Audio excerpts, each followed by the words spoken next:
SSC కింద మన స్కూల్కి 3 ట్రేడ్స్ శాంక్షన్ అయినాయి. ఒకటి అగ్రికల్చర్, రెండోది ఆటోమొబైల్, మూడోది ఎలక్ట్రానిక్స్. మన స్కూల్కి 3 ట్రేడ్స్ వచ్చినాయి కదా. ఇది వొకేషనల్ కోర్స్.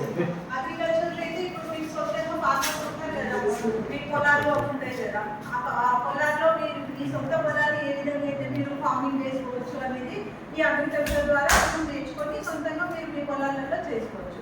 అలాగే ఆటోమొబైల్స్ అంటే ఇప్పుడు 2 వీలర్ 4 వీలర్స్ ఉంటాయి కదా, దాంట్లో ఏమైనా మెకానికల్ ఏమైనా ప్రాబ్లమ్స్ వచ్చినా కానీ అవి ఎట్లా రిపేర్ చేయాలి, ఆయిల్ ఎట్లా చేంజ్ చేయాలి అనేది మొత్తము మీరు ఇక్కడ నేర్చుకొని మీరు సొంతంగా మీరు ఆటోమొబైల్ నేర్చుకున్న ద్వారా మీరు సొంతంగా మీ వెహికల్స్ మీరు చేసుకోవచ్చు. అలాగే ఎలక్ట్రానిక్స్ ఉంది కదా, ఎలక్ట్రానిక్స్లో కూడా ఇప్పుడు ఎలక్ట్రికల్ ఇప్పుడు ఈ జనరేషన్లో చూస్తే మొత్తం అన్ని ఎలక్ట్రానిక్సే కదా. ఏదైనా కానీ fans, lights, washing machines, water purify ఏదైనా కానీ ఎలక్ట్రానిక్సే. కాబట్టి దానికి సంబంధించి ఏమైనా ప్రాబ్లమ్స్ వచ్చినా కానీ మీరు సొంతంగా ఇక్కడ నేర్చుకున్నట్లయితే మీ ఇంట్లో మీరు ఓన్గా ప్రిపేర్ కానీ మీరు ప్రాబ్లం ఏది వచ్చినా కానీ మీరు సొంతంగా మీరే రిపేర్ చేసుకోవచ్చు. ఇప్పుడు వేరే వాళ్ళని తీసుకోవాలంటే దాని అమౌంట్ కొనుక్కున్న పని కదా.